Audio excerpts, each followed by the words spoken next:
आइए दोस्तों, एक डरावनी कहानी सुनते हैं। विचित्र दोस्त। यह कहानी जम्मू के रहने वाले जुनैद और रेहान की है।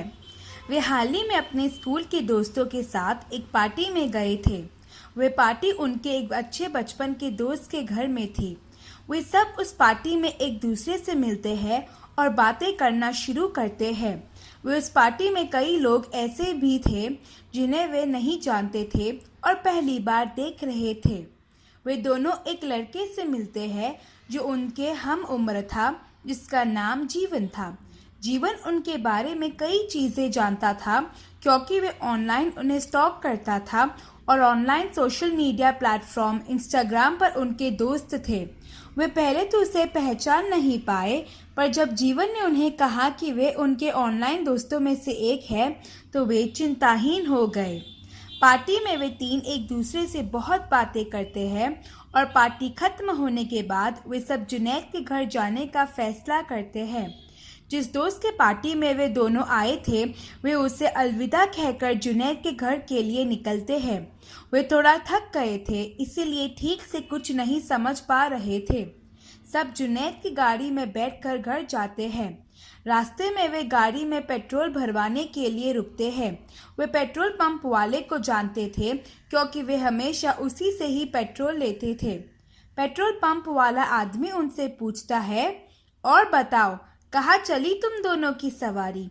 वे थोड़ा चौंक जाते हैं कि पेट्रोल पंप वाले ने जीवन के बारे में नहीं पूछा, परंतु फिर वे इस बात को यह सोचकर भूल जाते हैं कि शायद पेट्रोल पंप वाला जीवन को नहीं जानता, इसलिए उसने जीवन के बारे में नहीं पूछा।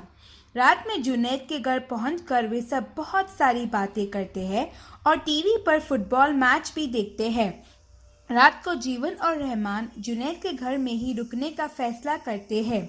सुबह जब वे उठते हैं तो जीवन चला गया होता है, परंतु एक चिट्ठी रख के जाता है।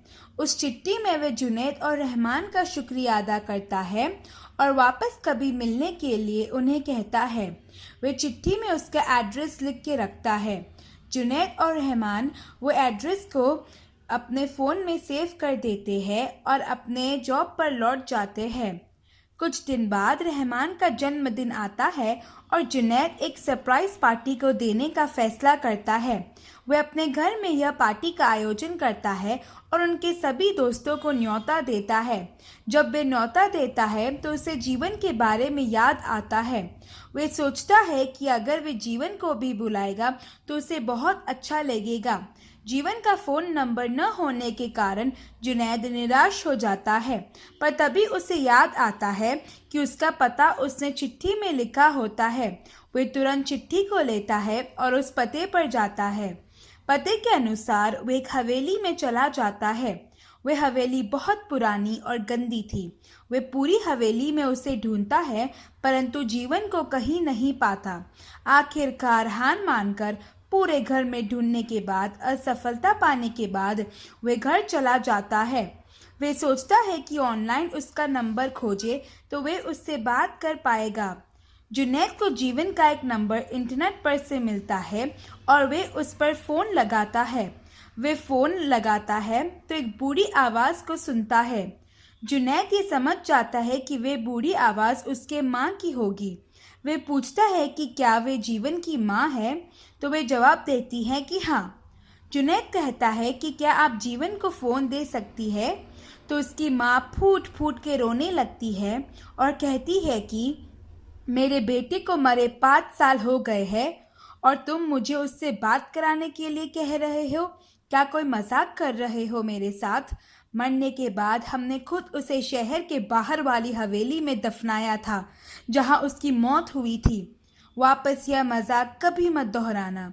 यह सुनकर जुनैद फ़ोन को गिरा देता है और कुर्सी पर बैठ जाता है। वह अपने कानों पर विश्वास नहीं कर पा रहा था कि जीवन मर गया था और वे और रहमान एक भूत को अपना दोस्त समझ रहे थे।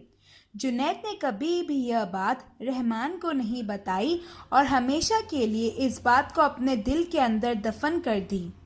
इस कहानी से हम यह सीखते हैं कि जो कोई हमें बाहर से जैसा लगता है वह हमेशा असल में वैसा नहीं होता है और हमें बहुत सोच समझ कर किसी अनजान व्यक्ति को अपना दोस्त बनाना चाहिए।